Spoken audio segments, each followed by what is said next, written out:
paba to any na we asie hweni pepiana ne nyame aye odo wampa fia body fiti asie de wo ye nyina wonsa no de ahye omo awutu mi wone manyina so oba wo sani saso wode bomu wo danso kan shira pia wode ashira wona memfas da komanya me fufro kwa. He gave you life and he gave you wisdom, gift of knowledge and many more. Day and night, rain and sunshine, time and seasons, your day it all. Timami misa said na yeah. Tell me what are we doing on our part? Na yeah. Amanya me who say was some yebo. Umfanyo nyamenya kupon. I pray in them. What why ye menya kupon? Oh yeah. Umfanasi menya kupon. Ye no sufro inyamye. Abraham nyamene wo. I say no. Umfanyo nyamenya kupon. I pray in them. What why ye menya kupon? Oh yeah. Umfanasi menya kupon. Ye no sufro inyamye. Abraham nyamene wo. I say no. Satya se 49 penifo dunu na abofo pempem sore koto no ayene wan enso ya so di nyina chi oboye ho ban na humo broti boda oye tete botan ema wurem fi se wo fon to minyi na yeda Davida yetin kwamu yede na sedaka ti wo sore anopa na wo si pisita ye fa ho brase ni koto dwene ya no papa efra kuma munka ye kodai wonu na wa made ake anajude so mabasa pa do kraye mu. As I die, Jehovah is the mighty one, Lord of lords. So he begs, embed in your heart with grievance. Be faithful with God, no pretense. Grateful for the blood of Jesus. Shirano beba mroso. And you Abba, you deserve the praises. There is no other. You are so amazing. When we look at all your creation, and meditate on how you made them, we can make a proclamation that you are God. Abba, you deserve. There is no other. You are so amazing. When we look at all your creation, meditate on how you made them, we can make a proclamation that you are God.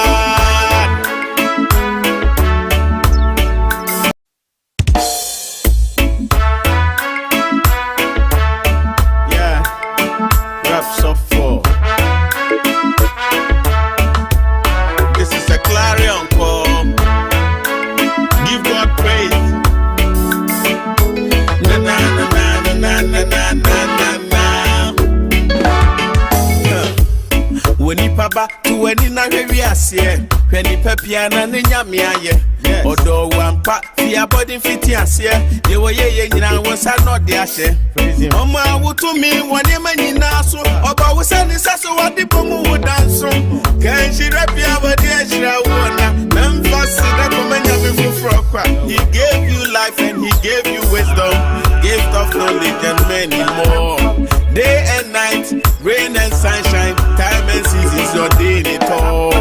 Timami misa said na yeah. Tell me what are we doing on our part? Na yeah. Amanya me who say was some yebo. Umfanyo nyamenya kupon. I pray in them. What why ye menya kupon? Oh yeah. Umfanasi menya kupon. Ye no sufro inyamye. Abraham nyamene wo. I say no. Umfanyo nyamenya kupon. I pray in them. What why ye menya kupon? Oh yeah. Umfanasi menya kupon. Ye no sufro inyamye. Abraham nyamene wo. I say no.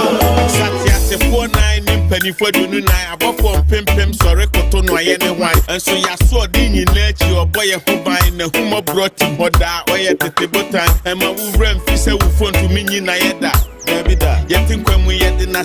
right, abusia mamemo ache na memo akwaba mfamra yesene senso na no pwe wo recap show no so Globe TV medi ene Alexander OHENE AGYEI enen so ye babedi Ghana ho nkomo da bia meka kire se fie ha de oman no ho dadwene ene ye ade a esi ani so enti ade chi da bia na ho behia se beba na ene wa babedi nkomo na afi ya age adwunto ato akwa ye befa so ede ye man Ghana ebetumpo na oman no betumi akonanim Pati ase.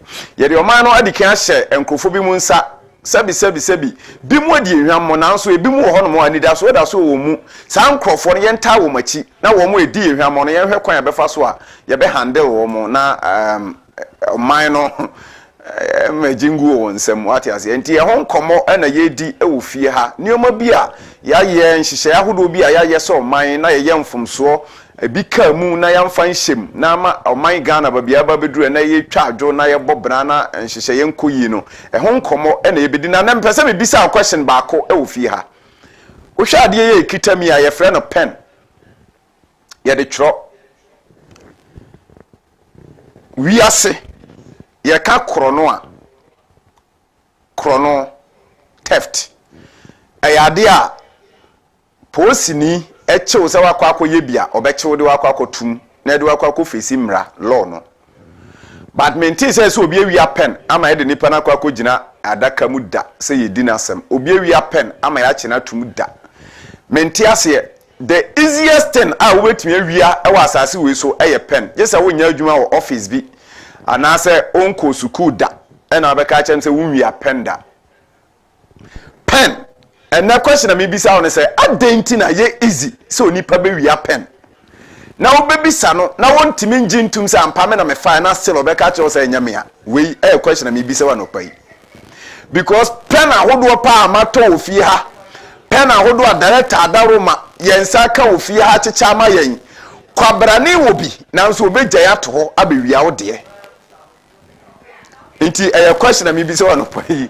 Say adenti na yewura IGP akufu dampare obi wi apen na wenche no starting na cheche wo mo wi apen no ma me na wase say no pay wo hwe dwumadie no e wo Globe TV say ya e na ye di dwuma no e na nkomo ho ebedi 66 years after independence o man Ghana ye kɔ anim education e wo Ghana ha ye di ho nkomo bebre e wo ye sene sen so edu ba bia na nka mempese be di education ho nkomo biem because ya ka ho asɛm a nanso still ho no mo na bibia ba bebom na eho akohia se obesen aba na obetwe mpanyimfo adwen asisu biem eno wo dwumadie no so no ye di nkomo cause bebre by on say ye ka urbanization ho asem e ma me raise point bi ma college na e ba ye no bebre e ka se teachers na e refuse postings no wo mo ka ho bi e na duru ba bi o man no entimi ntumpon e ba enkurase no because ye posting na kwa kurase onko kira de o se onko ebi mu nso ba rebuttal ebe ka se da bi teacher ni no onko because akurase na wo kotena ho no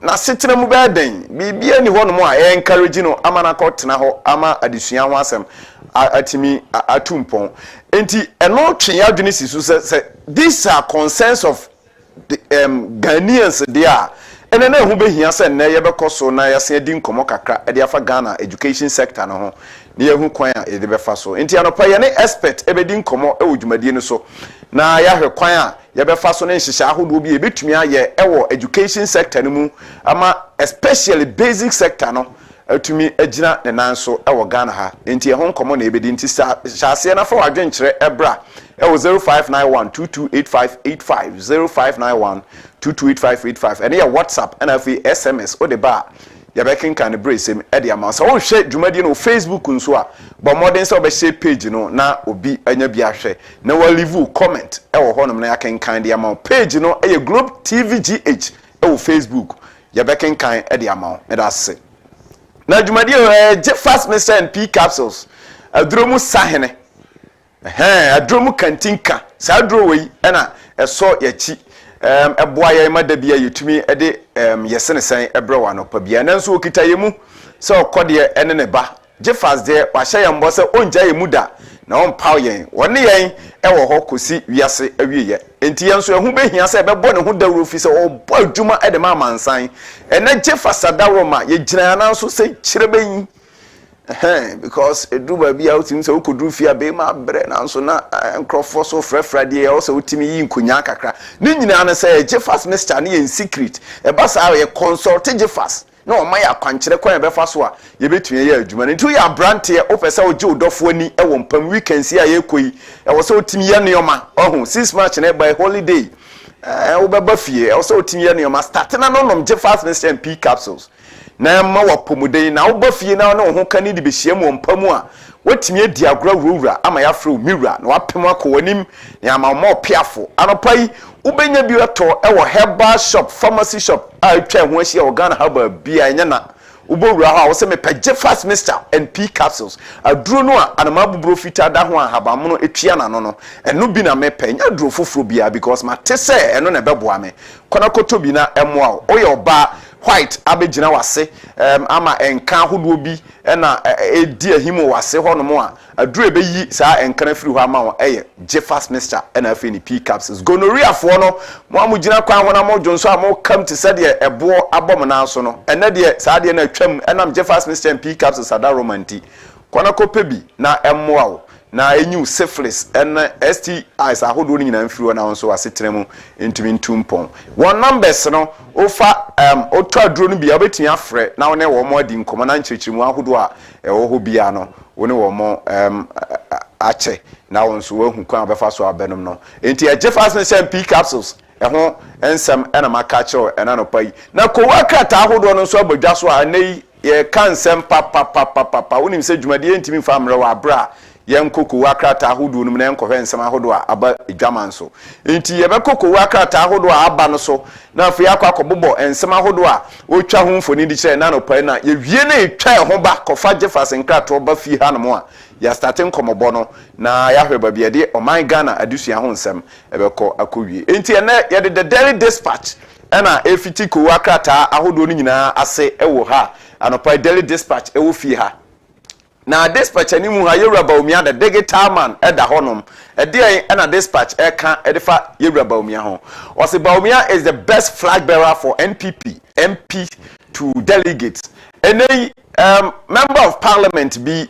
ena ekasa ede kire delegates ewo NPP amanyukuru mu a wo kire mu se Baumia ena ye obi a ofete se obeye flag bearer ede ama NPP amanyukuru no na wakoginem ede ama 2024 presidential election aye beto no say ye beto aba ma ne se mampani because Baumia aye obi a obetumi lead Ghana akoboshe asase no so enti delegate no enhwe say ye betumi ato aba aye Yewura Baumia as flag bearer ewo MPP amanyokunum enano pai na ponso dase honom or can be was a gold for oil. We will keenly monitor every step in value chain. Enra ye kan honsem e de kireo e wo dwumadie so nti ye nkoye ne matwu honso atwunso e honsensem e wo hanom a eno so anopai Daily Dispatch etwa homfoni e de kire yen enti ye mfa this ensi ha na fi yen koye nim na yen fa the Chronicle krata na ento so wo Chronicle krata no anim hanom a NDC amanyokunum empanimfo parliament wonom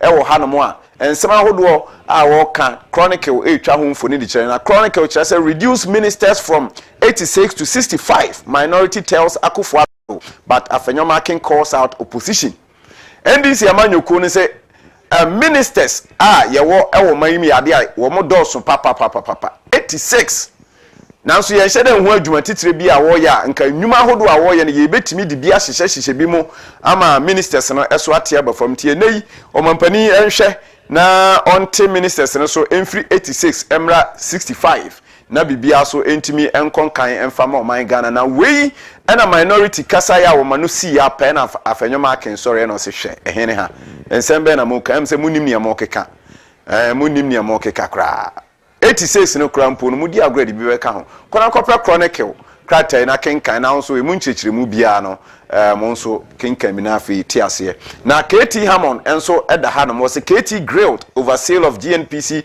drill ship and also hon sensem ha enra ministerial vet na hodo a call so KT Hammond ekopie mu a yekototo na no bisa na nsem semfia hodo no a ehwe se obetumi aya adwuma as trade minister trade and industry minister ewo man mu ana na ɛhɔ ɛna asansemi ekopie ya chronicle nso etwa ɛho mfoni ɛde kyerɛ yɛn wonya bia nso bɛkenkan na wate ase nti yɛmfa ɛno ensi ha na afei yɛnkɔ anim na yɛmfa the Ghanaian Times ɛntoa so ɛma anɔpa na Ghanaian Times anim hɔ se illegal installation of new boko naba what is say boko yɛsi wɔ hene foforo ɛho nsɛm aba kyerɛ sɛ ayɛ bubuja na ɛho nsɛm ɛna Ghanaian Times etwa ho mfoni de kyerɛ a wɔkyerɛ sɛ tension mounts in Nararugu attempt to arrest Mampugu overlord kingmakers foiled youth go on rampage destroy property na say nra mrantewa anase mabuna ewo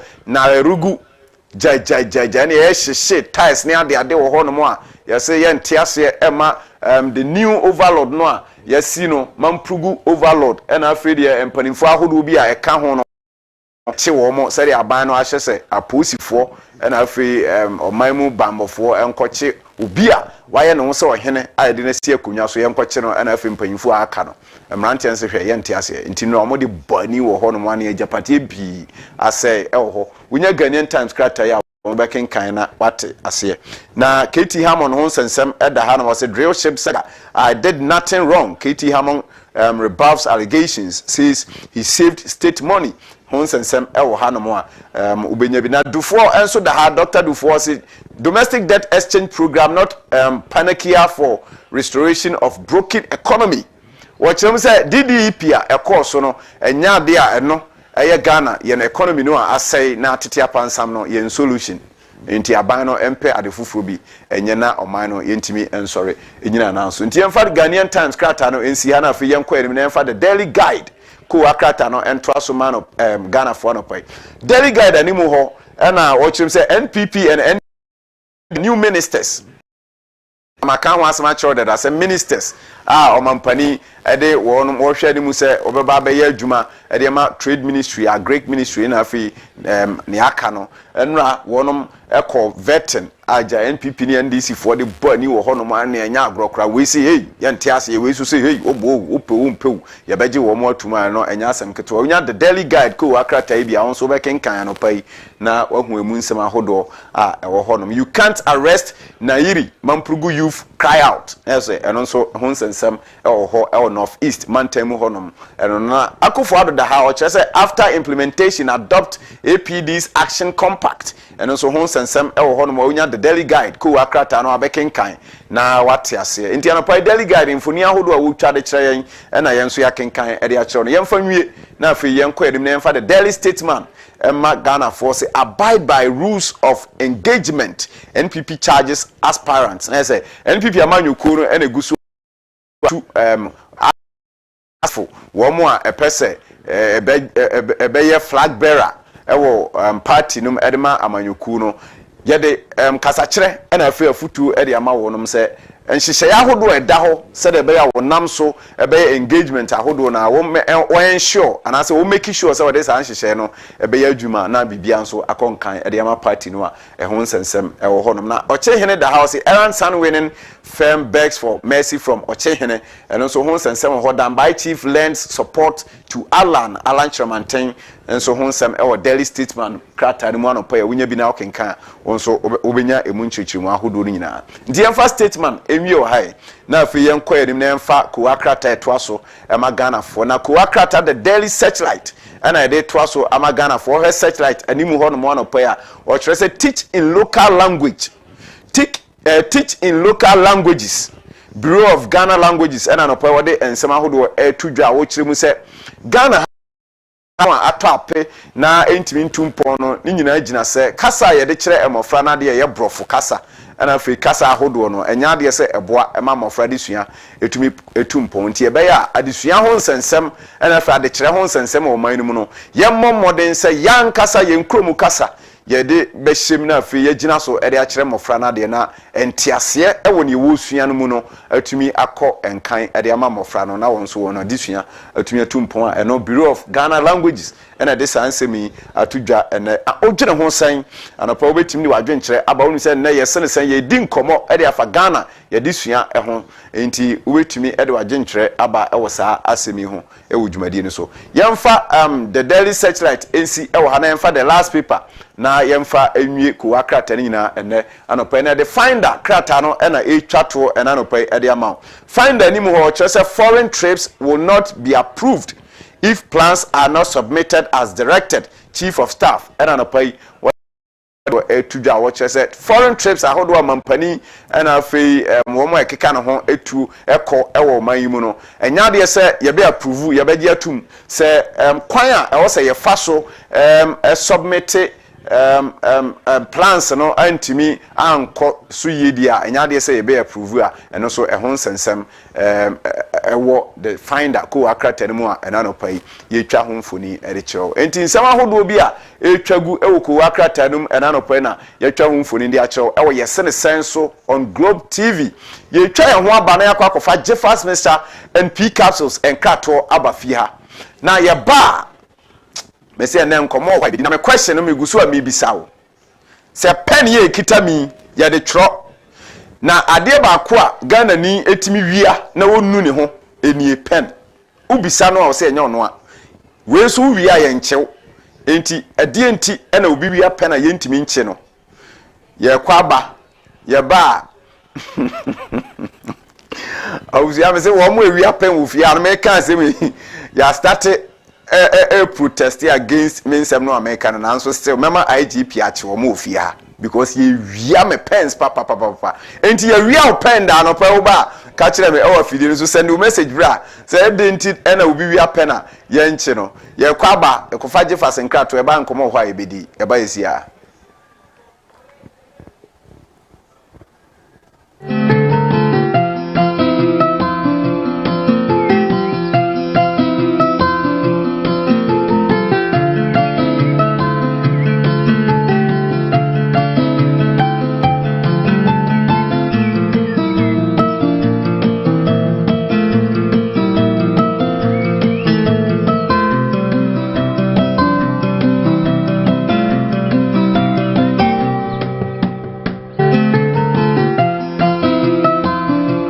Hello, your friend is of Mamina and Hayford.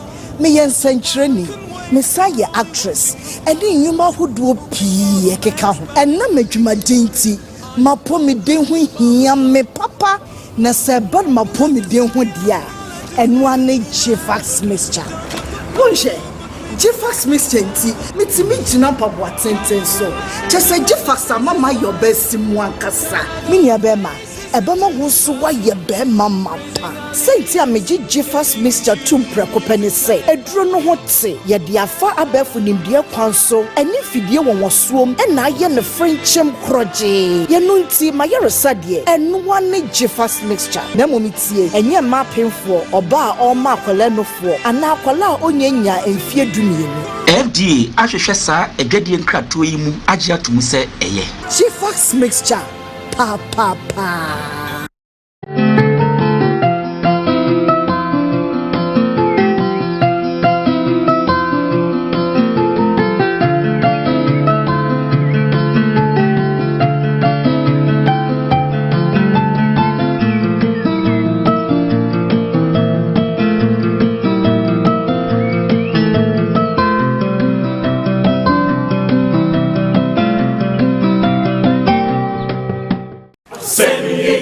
Senyetika inabeka miaro miara endo miara ejumeyidia inabeye miaro miara endo miara obreyitibo inabebo miaro miara endo miara Senyi besini fema miara Senyi miara Senyi besini fema miara Senyi besini fema miara Obrai besini fema miara Miaro Endo miara Asemi besini kayama miara. Asemi miara. Sina besini kayama miara. Sina besini kayama miara. Obrai besini kayama miara.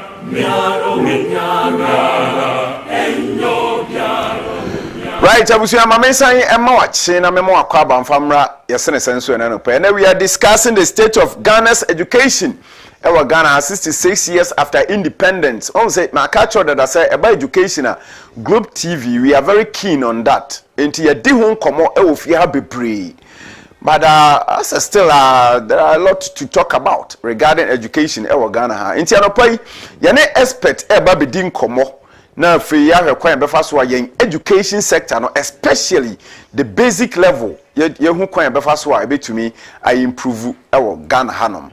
Enti Ghana ye wa deficit. I hold one basic education level.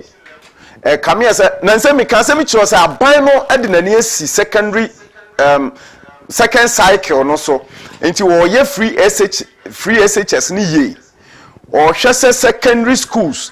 Ebetumi atumpo na afa TVET ebetumi akọ nanim but you refi the foundation, the basics, and a day bia no se wo si na se foundation here very weak, foundation here poor emfa won e dan a obepeja ebedwiri agu from eno nti na ye ni abre e wo the basic level nti anopa ye ho nkomo na ye die but me nche me wo expert e wa ahoma no so a mene no ekwakodi enkomo e wo fi ha na afi ye hu kwan a yede ebefa so ono e wo fie hanom a anopa ye ba bedi enkomo enti ma yenkwa ahoma no so na mene anama meni kan mo video we nkire wo na ehwe video we wi a watensem a meka na se na afi yakwa ahoma no so na yedi enkomo enti Mike bo video no na Ghana fo enhwe ehawa hodo a education basic education level no students enamu na as pupils enamu na ye ba yemfa nkomo bo na ento aso.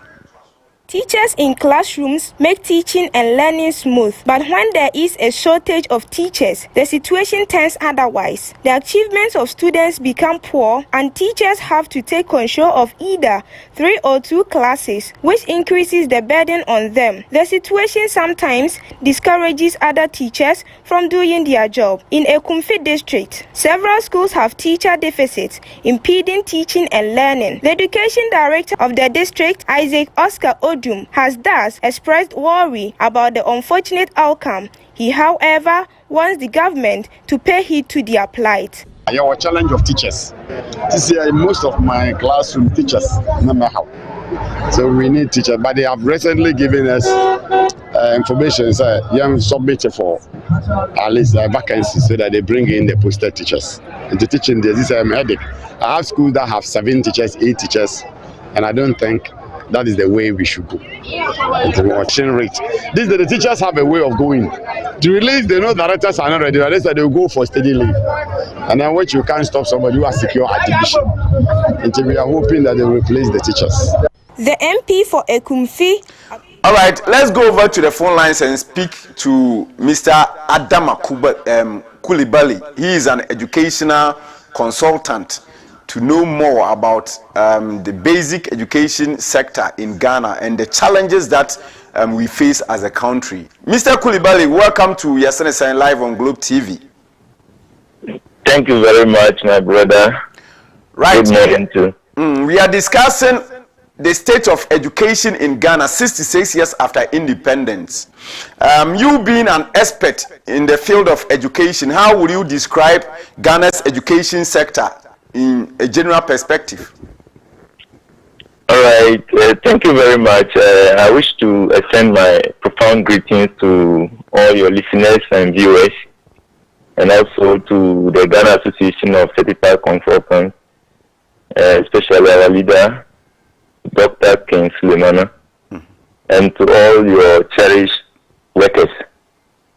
It's indeed true. If you talk about general, I will give Ghana a pass mark so far, because if I need to bring Ghana down, it means I do not appreciate the level I have attained through this same system. Ghana has done so well so far from after the post-colonial period up to this level in education. However, there are challenges that we can't avoid. So something that I wouldn't go backwards. I would say current government and the future government need to look into so that we'll better it for posterity. Because for the meantime, I cannot say Ghana education system hasn't done anything good. They have done marvelously well. Because I am a product of Ghana education service. I've gone through all the levels from my younger age up to this level, and I've not traveled to any place. I've had my education throughout in Ghana. So to sit here and then denigrate our educational system wouldn't be the best. In as much as we have challenges, I need to appreciate the good work of those who have worked till today. All right. My brother, the challenges are there. So I mean, there are challenges. All right. We've seen government spend so much on senior high schools. Meanwhile, we have the basic level being neglected. We see the basic level too as the foundation of education in Ghana, and if neglected, definitely we're going to suffer as a country regarding senior high school and the tertiary level. In this regard, what is your take on this matter? Thank you so much. The word neglected, I wouldn't use that word neglected. The basic level isn't neglected. It's like there is a lot of challenges there more than the senior high level. Of course. I wouldn't say neglected, but it's like we have not spent much concentration there. As being the basic level where the child needs to grow to become somebody at the age of maybe 12 to 15, where the person will be entering the senior high level. The person should have known one or two things. But since the basic level isn't looked into much, but my brother, we've done a lot at the basic level. What I've seen is that the urban, then the rural sector, that's where the disparity is. As we're talking right now, there are certain basic levels you wouldn't get teachers there. And those same geographical areas, if we have senior high school, you get teachers, at least one or two teachers there, that same area. Meaning the basic level, we need to look into the kind of teachers who train, not only the knowledge, but the behavioral training. The desire to teach, the wanting to be a teacher, and then the heart for the kids.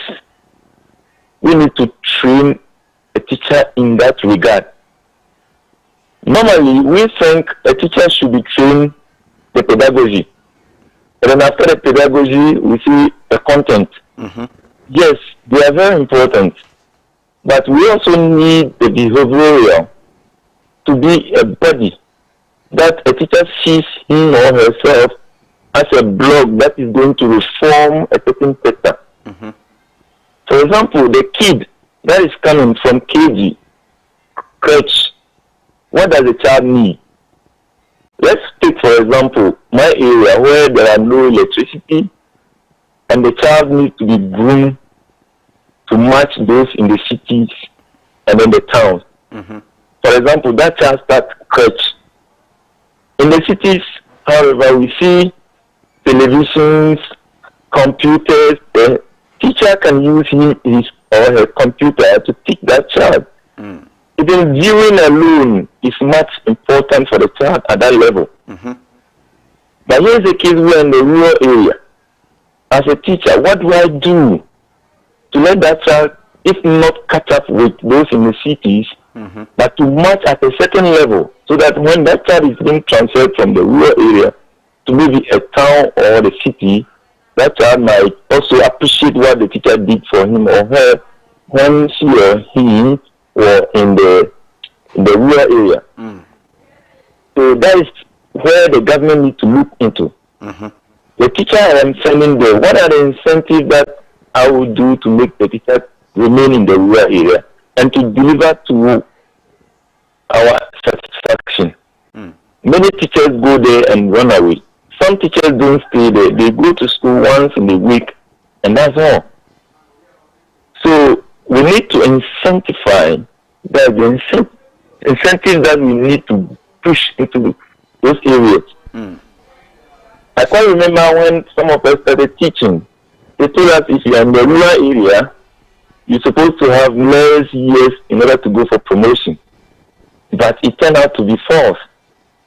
You end up competing with people in the cities and towns and the same years and the same interview questions and the same, because if you interview me as somebody who is in Accra, that on education level, you are going to get wrong. You look at my area where I am coming from, you interview me, I am sitting in the hut, I'm sitting under a tree, teaching a child.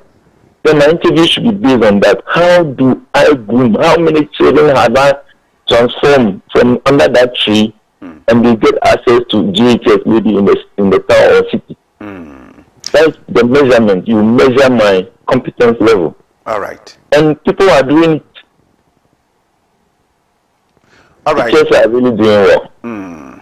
Right. We've seen teachers over the years refusing postings to several villages, several rural areas in Ghana due to some of these reasons that you have just stated. In this regard, what are some modalities that the government can, put in place to ensure we improve infrastructure in these areas to ensure teaching and learning become effective? Thank you so much, my brother. Teachers refusing to go to the rural area, somehow it isn't the teachers making. We have equally people who are from those areas and who want to be in those areas. We need to do scouting to fish out people who really come from those areas and are willing to stay there to give education to our kids. And when we get those people, we give them some packages, incentive packages, especially their accommodation. That's a major thing. Because when you're going to the rural area, everybody has his or her hut where they are staying. And they might not have maybe the thinking of providing a small hut for a teacher who might come to stay in the rural area with them. So I have the view that government needs to do more by clustering those villages. Sometimes the villages are not far from one another. We can cluster them and get one better school at a center for them, where there is a nice accommodation for the teacher, and the teacher should be mobile. Even if it is a motorbike or a bicycle, the teacher could visit the villages in case a child fails to come to school. And the Ghana education system is in that we have to let the parents understand that they have more quota to contribute to the education of their children. Some parents don't see the need. They don't understand why the child should be educated, especially we at the farming areas. So we need more education to parents. Your child can be somebody who will mechanize your farming system, your cashew farm, your cocoa farm, or your millet farm. So we need to do a lot through government by providing accommodation for the teachers there, giving them incentives, so that we have a rotational method. A rotational method in that don't let the teacher remain there entirely in his life. You have this number of years working here. Every year we produce teachers. So if you have a rotational method like 3 years or 5 years, you know that at 5 years I need a new teacher in this area. We should have dotted areas. Yes. So the person who is there for the first 5 years, we know that after 5 years the person is going to move from that place. And the new teacher who is coming is willing. Every new teacher is willing to be at every place in Ghana. Yes, every teacher. It left with you to how to fight the person. Because if I am a new teacher and I realize that somebody has ever been to this village for more than 20 years, would have been transferred, would have been, that one I will be discouraged. But if I know it is something they have arranged, that whoever comes will work in this village for 3 years, 4 years, 5 years, and every year new teachers come. So when we have that rotational calendar, I think we'll go a long way to training people in the rural areas. All right. Now, concerning our curriculum, if you look at the way we've positioned our curriculum and our style of teaching in the country, especially the basic level, if you go to places like Ontario, in Canada and other places, we see a need-centered curriculum over there. Do you think that it is about time Ghana we adapt to this kind of strategy to make sure our children who are acquiring knowledge in the basic level also will catch up with these people in the foreign communities? Yeah, my brother, it is already started in Ghana. I quite remember recently government provided laptops for teachers, or the teacher unions fought for that. I was a little bit disappointed, excuse me to use that word, because the laptops were not up to standard. So the teacher receives it today and tomorrow it is broken down. Aside that, if we're able to provide a proper laptop for a teacher, which he can charge and use it for maybe 10 hours before the battery goes down, I think those are the rural areas. We equally give the needs of individual needs of a child. As you're saying, we have started it already. In Ghana Education Service, certain areas, certain schools, certain teachers, I will not generalize it, but certain teachers are already giving the learner's need, the individual need. We have something we call in the SHS level, that we have a package government gives to these senior high school teachers, whereby the child who wants extra tuition, you could exclude that child from the rest and give the extra tuition to the child. I've forgotten the term. We started here. We have individual learners' needs. But how impactful has it been so far? How is it impacting? Yeah, it is gradual process. The curriculum is not a rule just like that. It comes small. You see, we are making, let me use this word, we were making some argument that government hasn't provided textbooks. The new curriculum that has come is that, look, the jollyfulness that we were learning, I have realized that it is declining again. Government introduced a nice curriculum, jollyfulness, and they started it, and the children were, in fact, at the rural areas, they started picking up. And it was very interesting. But of late, for about last year coming, I've realized that most schools have started relaxing. This I will push to supervision, training and retraining. We need constant supervision and training. So government has done a lot. The curriculum is set. Ghana, we are very good at designing nice curriculums and nice ways of our teaching methods of approaching every learner. All right. So the UK, the US, the Canadian system is already in Ghana. But how do we enroll the number of teachers who are abreast of that system? That is the problem now. We have teachers who are abreast of that, but we have most teachers who don't have that knowledge. That's why we are seeing it not being fully enrolled or something like that. Ghana Education Service is doing much. All right. So apart from the recommendations that you've made so far, what other initiatives do you think the government can be doing? Finally, before you leave us, the government can be doing to ensure we hit the target, our goal regarding the sustainable development goals? Yes, I will talk much about the human resource, the teacher. We need to have every teacher to have high self-esteem in the profession. How does the Ghanaian look at a teacher? We need to change that look. People see the teacher to be, excuse me to use this word, the lowest class in our communities, and which is not supposed to be so. So we need to repackage the teacher system to boost the teacher's morale. When the morale is boosted, it doesn't matter what infrastructure the teacher is in to deliver. So I am pleading with the government, in as much as we are pleading for the infrastructure, the human resource, that the teacher should always have some kind of feeling that he is also valued. Like before, our olden days teachers were not earning much, but they were ready to work for us. But today's teacher wants to also equate himself or herself to other workers. So we need to look into that one. And we need to also sensitize our parents that a child's 80% education is in their hands. The 20% is with the teachers. And that way, I think Ghana will move to the next level. All right. Thank you very much this morning for your attention, Mr. Kuliba. Thank you so much. Thank you so much. I'm always available. All right. Thank you.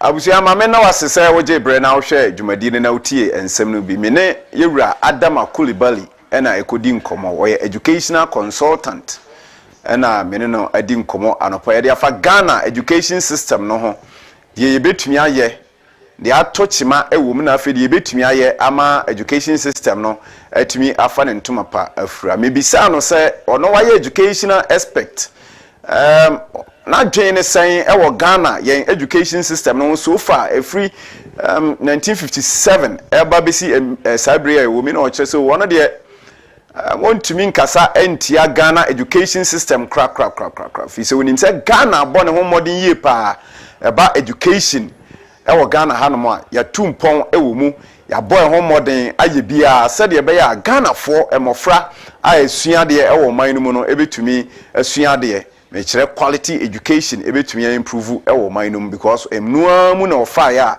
wode ababedru babie wodru ya afoforo nso enamu santi oman no atumpon ekonanim ewo education mu ewo Ghana ha na ye koso edi nkomo na me bisa ne se sa na tie de a ene u bedru Ghana ha no ansem ahodo amanfo ka ene se ukopiem ewo nkrase ye teacher fo ahodo a ye posti omo se nkomo nkwa krase enko kira de nanso they refuse postings because okwa krase wonim se krase okane ani ho ensuo ni ho internet kra ni ho ba bi obetena kra problem enti wonko in this regard there no beka e de afa ho no wo kire se oh ene de ya de ya rehosem fi se Ghana ha obi apese ne ba etimi ko school na osua de na disua nsem etimi tumpon ewo mayimu fi se onipa bi wo ho no mo ko school akurase obi so ekobi ewo kurom a wo ko school kese se wo de sa nipa no etena ase se wo ye o mo nsohwe a wan kasa wo behu ba bia ensohwe na bekwa ko wie definitely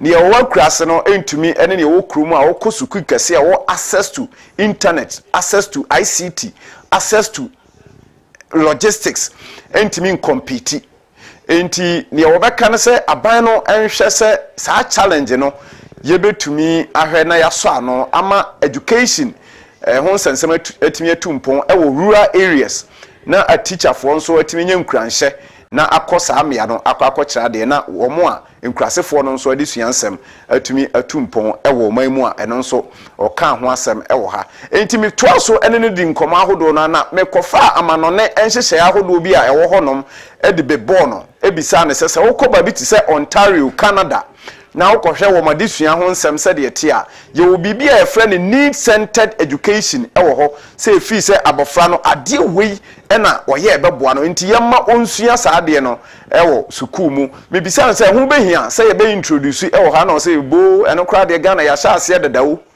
ya sha ase dada ye di hu dwuma a wokɔ mea ahodo no a ye bibi saa ewo ho no a eboa ama oman no adesua ho nsem atumi atumpo na bibisa nsa na eba ye impact ben na atimi make our education sector because we brekura nim say ye bibi a ete saa na so o bibia mu no ye hyase nkakra na ya pejam akọ animu nti efe ya hyase de monim say ebetimi akọ animu na atumpon ama education no so aboa na adesua adusuafo nso atumi wo masetere mu atumi atumpo na wo madisua atumi akonkan a ene nso okan ho asem de fa ho ena mebisa na biem se de biem na osusu se aban no anase aban ahodo a abesene kone wo mo ewani mu a eba ebetumi aye ama education atumi akọ animu because sustainable development goal I no go 4 kasa edifa quality education ho ewo Ghana sa abofra bi a wo sua de betumi anya quality education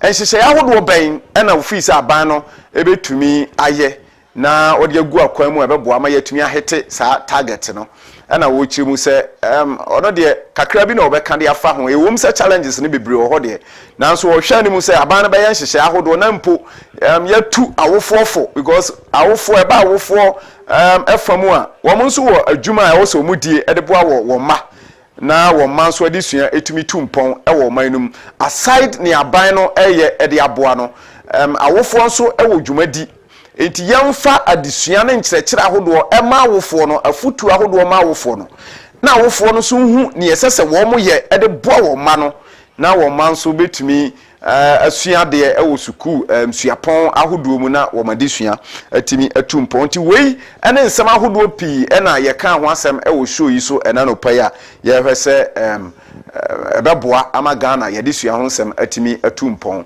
enti ho nsem eno no nkomo ye kodi ye ne yewura Adama Kulibali a ono ye educational consultant ekodi ye no ena ma chechire mu ede akyerew ewo fia no enti babia wo tie a wo hwe mi free ena no pai unim suku bi ewo ho no mo a suku no infrastructure edan kura mofra tram sua de no eye problem madike aka kire odada se fi ha ya kasa nsem we hu ya di enkomo sa nsem we hu a nti enkababie ya beduru no nsem bi se wo ho no mo a ya na mempese beka ho asem na so eguso a ekoso nti ehu behia se ye beka o concern anything senebra na yenkenkan fama o 0591228585 SMS na free WhatsApp na breso a yakenkan ma no tweso bo a ye bia homa na ma na wo de wadwenkyere aba ewo fie ha na suku hu nsensem a ye kan se suku infrastructure enye abofra enni babia wotena edisua de a ICT enye electricity enni hono a emwa ema quality education entimi nkoso se de ye hwehwe se oman ansa no am started se make ehon nsamo a na college ne ba ya ye ka se teacher for refuse posting e de na beba ama teacher ni a ye posting se onko ba bi nkosua de o se menko nkosua de nti wo hwe akunfi video a ye bode kire wo no teachers wo honom ne asuafo wo honom no pa chaw e de adesere to because enkonwa ye betena so de asua de e problem but be a better sua de no a problem a day ye tiase ye sua de a problem if you go to several places e Ghana we have this challenge but na me ya sa ban de nani ahwe senior high school and after TVET by education no the foundation I know the basic level no say ya maye ni anko ho no mo a eno so ebe ha adwene enanya aba we nko an aban hodo abesen ko nyina no obi ani wo secondary school eso kese at the same the basic level but the ho so na yesua ade ni different enti wo se kira abofra no kwan won fa so no nyina won free ho enti the basic level abofra no antimi anhu yesese wo ye wantimi ansua ade ama na adwene mo amie wo ho no mo a onyini ekọ the secondary level no a den se de obekire no obeti ase enti na yeni abra ye di nkomo na ya hwe kwan a ye de saa nneoma yi ebefa so enti aban panifo ane aban ahodo wo the education ministry Ghana Education Service muntiase na monfa proposals emra bonten monfa mra ban no muntwamoni enhwe the basic level die necessary ye infrastructure classrooms ebubu oko school bi mu tse COTDA primary school chese edan ye betre mo sua de dartboard class school for bedroom ye betro so eye problem konipa hia mo amo na kohwe ba bia mo frate enkonwa ye betre so sua de enti e wose classroom ba ko ye merge ama class anka ye bia class 1 and class 2 no ye kambom na mo mienu class mienu no ebetena dan ba akum na ye kire omo ade nti imagine say abofra no class 1 na one class 2 nina aka bom esua de ade kwan be na teacher ni be fa so obekire ade na ade be obekire class 1 fo ade anase class 2 fo ade kire e na obekire e wo classroom. It becomes a problem. And abasa undermining the quality education that we seek as a country. Enti yam first stakeholders tambia make consultation conferences forum and yet they say you be organize these things na yam solicit the ideas a be boa ama yetumi achieve quality education a yehwehwe e wo man mu no yam solicit these ideas from stakeholders involved in the education sector. One more enim de to say you rather makulibali a friend who tie nsema hodo a woka owo bika owo proposals obetimi dia ba no fire be adwuma. So the education sector, the Ministry of Education, Ghana Education Service mun collaborate with stakeholders na monji ideas, proposals mun for parents no bian kan how na yehu kwan ya befa so the basic education level no ye betumi improve na ye ko ra secondary school no a yetumi atimi atumpon because e ha dwen e ba sa na se nkurasefo no ye twa omoja on se mebisa ye wura na se aban no concentrate on secondary school, neglecting the basic education level. Or can say neglect there in a way on certain gene tumsa, but though there are challenges, but mindim the America said the government is neglecting the basic level because osha the wayama the secondary education level no basic level no e bi nkoso hosa it is more like a neglect. Abasa ha awofo because awofo boka de wo mark school and at the end of the day abofra ntimi achieve bibia na wakone nam school mo sa asen aba hwesika awofo atu agum wo de yemfa tuition fee kran to nchen even sika ye de ma mofra ko school say yemfa nkoto aduani ni e wo honom from crèche e ba besi primary 6 e de ko JHS say every single day Sabofra bi edi 10 Ghana cedis. So dey akura simple. Yamfa sabofra edi 2 Ghana cedis a day. Imagine the number of days abofra edi e school basic level. Senka parent no nim se ne ba no a wode ni ko school no. Ontimi hu hwe school no a wo kɔ nti omo abo sa 2 cedi na no a. Enka time abofra ndi fiti school ase from crèche kosi JHS 3 no. Enka sa sika no parent no boa no e de ye bibi. Obetim de asifie.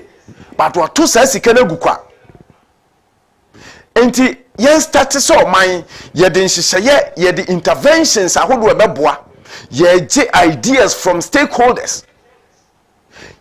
Me say wo hwe budget ayetwa e de to ho ema education e wo school Ghana hanom a majority no the huge amount equal secondary school. But you 2,000 schools Ghana hanom na me no ka say wo motete nuase.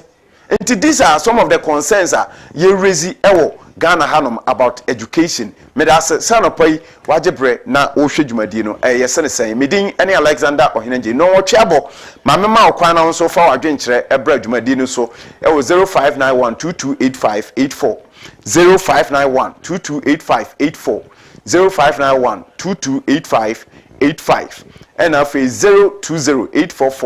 0208440943 Frebraso na afi yenin komo na my Ghana ye education sector na intimi entumpon mo ya me first call odini ba bia okasa free ya tell me sister gum ka just half already go so na ba so ano po yam for Canada Japan papa no pay asama wo kan nyina ye nyina ye ya he TV ye hubi aya no kure etesi bebre efi abanda da ne penso sabatum sabe edi me dey kamen ku a papa minimum say ekuo nkutu anu no ye ma na ko school edi ye nu timamu fonu so ye wo ho no se bibi ba say ya ye fi ba for de kakra bi near the bon chance in there bi to blog kakra ma ye ma e kira nsa antana abaya papa say person sankola ye di o mo titi ai je ni monyam oh akola oba fia de da ti bi ba no be president anaso obeye bibi kase bia mo man Ghana so se be o teach ade en training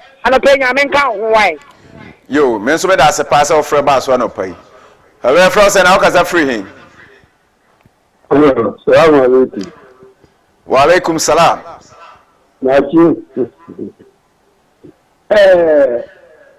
awufo nso yenso yeka ho mutum mua muma etiti pom de pom esia kunya etina se to ne sai ewo te na obia na banya kama nkurusu na to abu obiba ni kai ni mi she na ni matukul kama ye nkwana ye to kunya ye to bibia mesi nkwa ye do kama ina ne wo boya ese to biega se buanu ese wuti tuta di buanu al ko da ti ko jeben abebe ti ba o yi na sia wuti okay yen ti te ko bi fa ese bua ese wu mo ti fa mu ko nye man ko da mu wuti ye ku bo aja te dia mo salamu alaikum. All right. Wa alaikum salam. Hello, friends, and how can I free?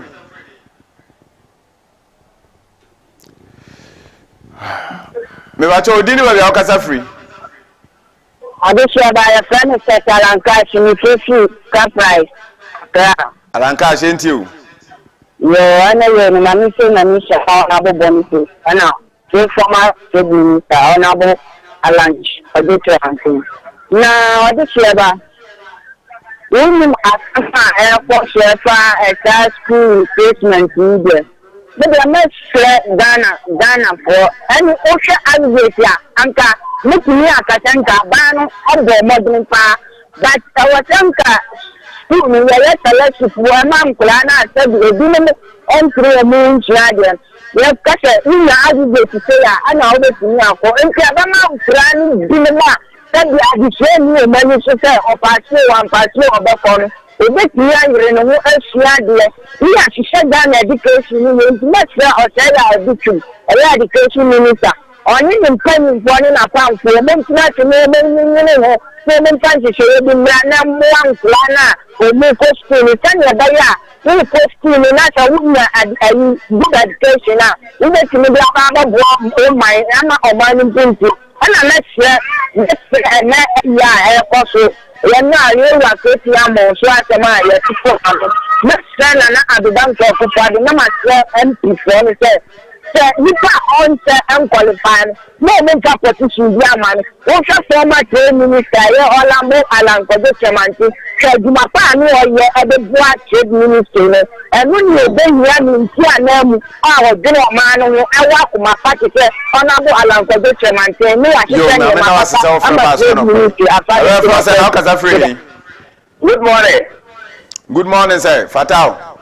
The pattern of Catapin, other again, Kumbu, was Patao Kumbu, Midawati, why are they Yamisho, Michao, Michamis, Satamwa? Mifa, you will not I sent to the Chamber, Chamber, wants to be Chamber Bakope. Micha campaign for me that the mother Mahmoud Bawia, lawyer or the wire, Amasan Wapo. I am a watch our moment, I will have a tourism minister, Yamisho, Asama would be happy and him no. You will him, and no, the assembly of him, or the NJ. MPP Biano over the figure. The nature of Omofambra. They are the other way. Yadia. You come and all say, Sukuna, we train. That is how to say to the LPG over one. A Tom Rabia, you pay your phone.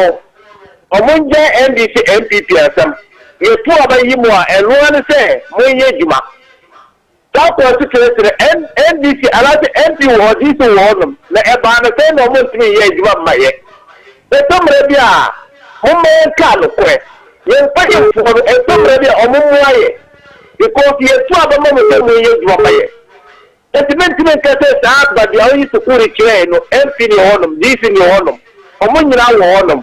NDC MP. This is MPP MP. Omoya no ba ko no monja NDC MPP. No monye jwa maye. Aya na wa cha Dr. Mahmoud Bobema mi da wa so ri nyame ya adwuma. Yo, me so me da se pa ni nyame ya adwuma. Ya from say na ka sa free. Na 2024 inshallah obeji tumi ama NDC don ko abi.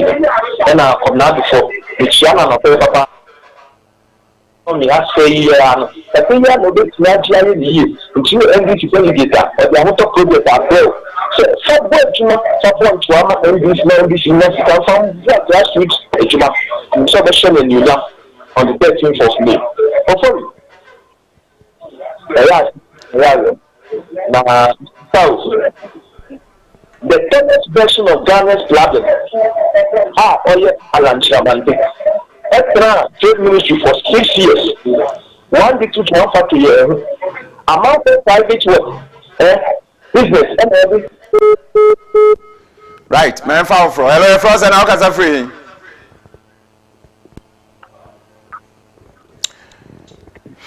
Abusia, and ya mama ye NDC MPP, ya beka education ho asem e wo ha, mesrew. Enti oba, wo de fa campaign to nchen kakra. Na ye nhwe education ho nsem e wo Ghana, na ye ni ho nkomo. Because we campaign ema NDC MPP na adisua ho nsem enko ya ebe affective me yenka Ghana ho nsem ya froze na akasa free family audition news o kasa free but ko to constituency me ba cho yentiu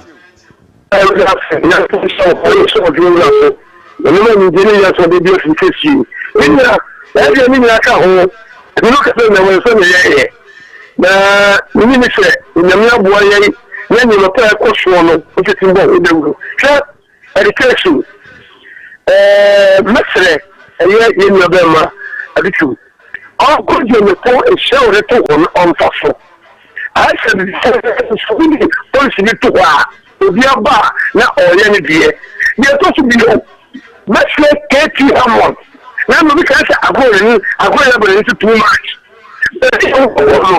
excuse me we have former trade minister which we maintain and say no say we do e show it to her o me ya say no say e do am very ya o ba to aso na o bi tin first factory ni o so security o bi na so do ha na ya say no na what you say a fan also o be here for akwa ye na the punish you know what I yes on or the two my it won't na me no was coming for we from our chiriwai your froze and Alcazar free FM Andrew your friend Apostle so free anya and okay my into there's a main can be check yeah free eba TV ne so me say be because na say ka ho asema omo ma yenya abetre ne nhwe se di tie yin na ya tena enkurase penyo ati ase enkurase a school atisi na school dan tisi MP wo ho minister wo ho no omo ntumi anhwe anye saade wu na so ye ka ho asem a obi be nya akwanya se obefre na obeka ase dia pani bi tietiri na ohwa a obehu se ade ekoso yinye ana sisi yiti na obehwa na mafoforo betu kan no ena we betina so alan kasi betina so yisi betina ho 6 years said ya na papa ba ko na eka no yentimi ehu ye one district one factory ba ko one tumi anya hwe mpanifo anya hwe mo ma yinsusu nyin se omumma eko school ho bia anka nkonwe ni ho no mana ana omnana no ko school ho no mo bia anka nkonwe ni school no mana pati ase ananka school dan se na beti omo efenso mo busuafo ni ade enko ho no mo bi ma evi ye hospitals ni ade omo nko hospital ho no mo bi bibia no ma ya ne basa no mo ja ho no mo ti ya edi amaye na si ye ka ho asema oba o si ye hwe nwuma pa wa ye nwuma pa be no mo ye nwuma pa be no mo ye edi fa ye sukuru me da se hello friends and how can I free Dacho bofo be in the food rush me too Dacho waka sama me de pa enti uvi asa me number no nke metro hello Dacho bofo be ni metro rush ya uvi go down to bofo be metro rush ya me waka sama na me enti fa me number no uvi a me nda bra metro rush di me wa yishi waka asampanya sama mani agi na mo dia wo no say obi timi wo. Hello. Letio Pani. Hello, good morning. Hello. Oh, Kafra. Hello, your friends and how can I free? Yes, I'm any and the person who come any and anyway. And the cool plan is a guy and put from the way I said it did Maluno. It did Maluno, it did cut down, say, a copy. We say Russia, Ukraine, Afghanistan. Yes, I think you're parliamentarians, and you're young. United Nations for more. No, you told him for more. One should be more good. I say a second, you call to when the what they do not room. The Demona, your mom said, make a more for Afghanistan. Now, Afghanistan is Russia, Ukraine. There's something from the honor some go. And the same and we get to be in the region of Banaya, then Banaya up to now. You can see. Almost because school is there. The moment was school Ghana. You said the person who learn and get to Ghana for. So the people like so few tell you that streaming them with you. And you say, come back to me that you're more this. I don't, then they become something. I don't think they found them to see. And you ain't level of them, the crackers. No more can I support it. Any and Mamma Nawase. Hello, friends, and how can I free? In fact, the Sodan and the party and men are my son. Mr. Uncle, young about school, what catchment is. Finance school. What energy now? No practice. It's one of the best to do, baby. Now, a banana for every catchment to know what you're interested. I don't think about it. Right, Medase. Medase pa. Hello, your friends, and how can I free? Then you are there, man. What is another pay? Already have done your one day. Hello. Yeah, me at the mountain and come. Meteon Kappa, ain't you? I'm coming in. It's you. Medase. Medase, the family board my Ghana. Now, senior more discussing another pay. Now we share Ghana 66 years. Last 203. We be beside our party into your penny for the leadership of Mutiasiana. We back at Ghana and many fans with the actually nursing question, not 56 years of age. Last 202. Now look at some of the bodies, look at most of them are dilapidated. Into the penny for me before one of them say, now on to they really understand education and do they want the well-being of Ghanaian students at all? Because you know, because no, one of the focus school, no good development. So why can't also employ that in here? You know, you know, Mamma Tina, for Bafu. It's high time I say catching enough of their mediocrity. In the MPP, you know, to the infant puncher, no one can change before. The common family about to every canal for 12 years, you can't say yes, you can't. One kind of question, the only kind of question, if I work also, and I think it's 6 years of age, when you're Bama, you can say that education, and that's a yes law. I agree with you. No matter what you want, but that's it. Mammy, so me now as a pass off for about one point. Would you need to be free? Your son George, Kumasi. George, ain't you free Kumasi? Kumasi. Ain't you? Hello. Me wa jo men tie me free TV set no mu ai. Tie me e wo phone na ye tie ni nkomo ye. Kasa ye tie. All right. You must have to Kumasi. The amount of program I don't know Tiano, I ain't done it. 9 years Ghana.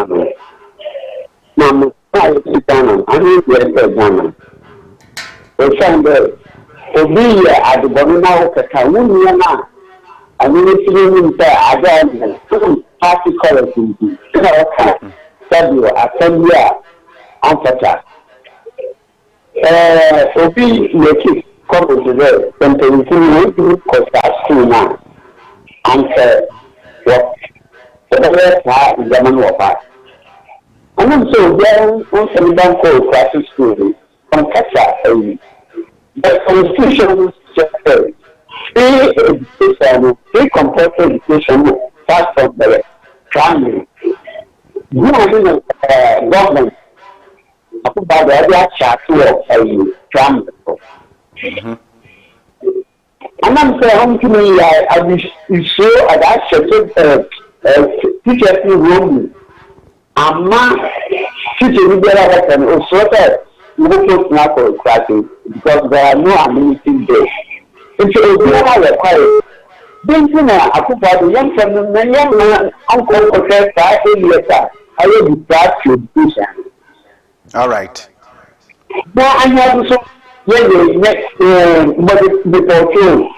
This is why you between this president. You mean some African and now bro watch English. You need to make the do. Yo. Me da se. So on so freba so na obisa. So your frozen how can free him? So I don't know I'm going to be a boko this part again. One of me what's up Jeffas? I don't know any analysis this much on boko bi. About you sure na no afre. Why? Oh, that should be so long that now I don't know the equality to which you ever call this match and you show as a future leader. I'm not going to say that. Let's say I'm passing your Minister of Education. I've got a school from a daycare center to a lower upper maybe school. That is simple. Again, you think what I'm done. It's not anything for some method. I'm not going to law. So, what I do connect here. So, the book connect here. And the best thing is to what done. Open only this. Now, only I can million from the Christian perspective to opposite, lower state and opposite. Maybe I'm arguing that what is school in the way school university. Also, connect with the first night.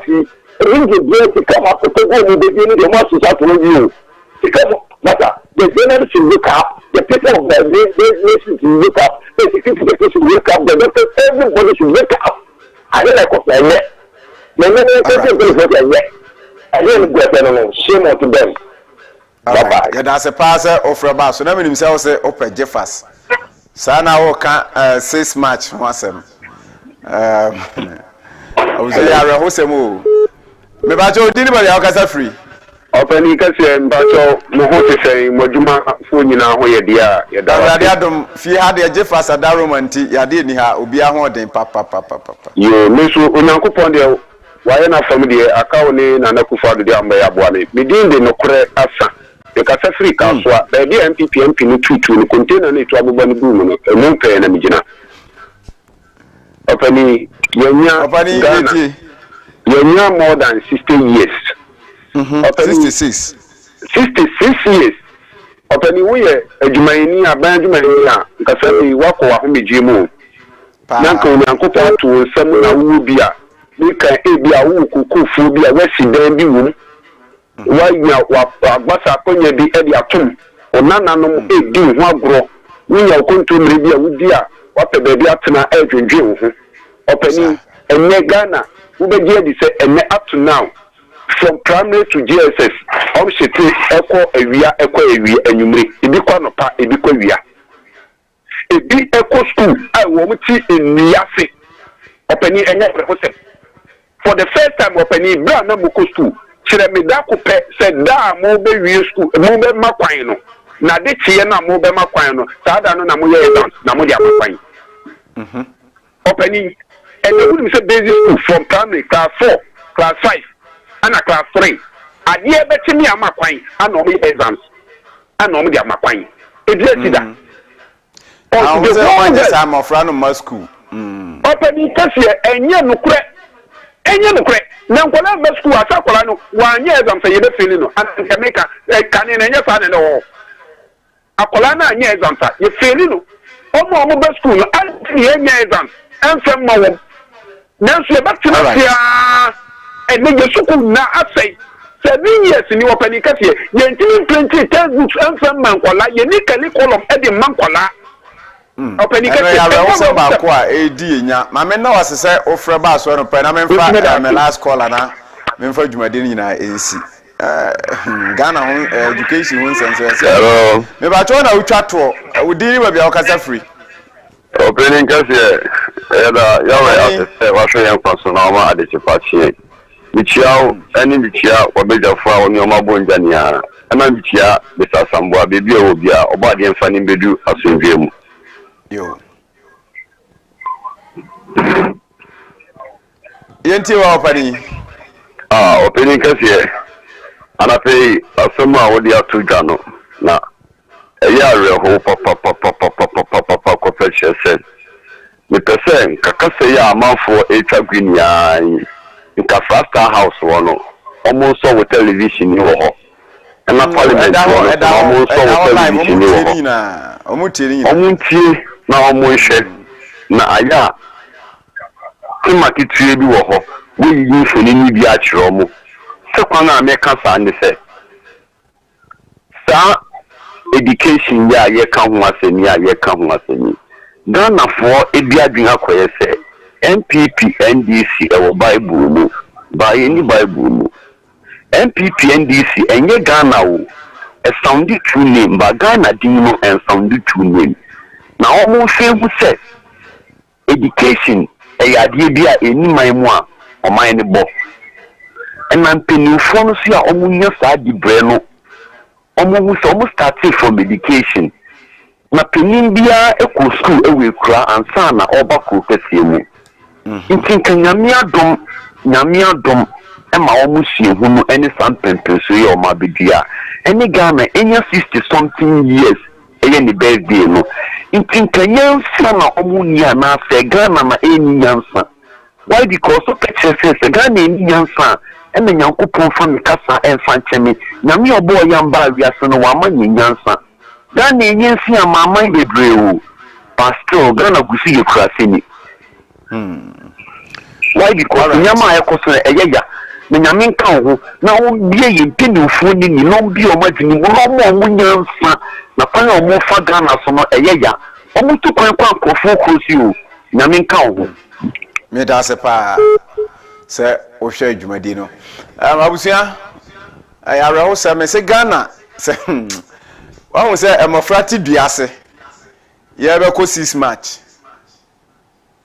mini woni pa o tenko asumu a o celebrate independence tio o ya kwa onne ne ho o se o celebrate independence me hu obi a o tesa but Ghana how ba ha no mo a emofratiti nuase 66 years after independence ye be kwa ko match 6 match ewo independence day na se enti ne ekoso ebinu no yanto aso na menkenka messages ahodo aba ofie ha emfa emma ona yenko yanim we edi ni birthday and was it okay was a happy birthday to Ghana na say Ghana ye di em birthday birthday ni ye nche ebedi na birthday no aye ba bedi no ba bia ye kodi birthday no unim say birthday ni nti project a ekoso ho no project no nanka ya hot a enkoso no because of birthday no project no ya start ya ye ho adwuma ekwan a enye ewo ho no birthday ni nti ya start ya ye kwan no ho adwuma oma we ya team no ye kasa ye ka ho nsem a ye ntimi nka ma ye nko ye we say hi Globe TV which watching you live from Achem Adwafo. My name is Sheto. I love your work pa yenso I love you pa. We should buy. Please, good morning. I am Michael from Ashaiman. Please see what the teacher wrote. And I all kinds of I don't know. See what the teacher wrote. But what the teacher wrote. And I hear or no so or come once a month. We say hello. You are doing a great job. Or also need the other by Auntie Prince Edifree in Koko in Soko. Was it in Soko State? SHS Ghana education system is more theoretical than being practical. Ono so ne dia I have talked to God about you this morning, and He has promised to let His goodness, favor, and prosperity, long life, and His mercy to follow you as you step out today. You are blessed, dear. Good morning from me to you. I'm funny, dear, or shower blessings upon me this morning. But whoever you are, me that's a pastor and a message we buy. Jumadiani, yes, and live on Globe TV. Wake up show, no so anopai we are waking you up. Me that's so J Bren out share me. Me din any Alexander OHENE AGYEI, Kelvin your boy me cameraman, Joan. Me able producer and I feel me director ne wa kasa kumasum sa say. Joan Timason. And Michael on the meneno na mi kuye kwa kontokwa but no lie. Swally enso etachire bia wonso oboa ema dwumadi no etimi ba wakwan mo afi Jeffers Mr and P capsules eboa yen ema yetimi di dwumadi ni bro na ama encha obetene nka ewa fidie so kwaw enso obetene nka wona awtwi mu ewo show yi so nti bo modern semen ko ba bia ye wonsem bebre e ka kire wo yesene sen so mi koyi de sports for no eba men ko ba bia twan wo mo na yemfa agodie mu nsem no emro nyame adom a ochena yebesan so ahia e ofie ha nyame nka ho bye bye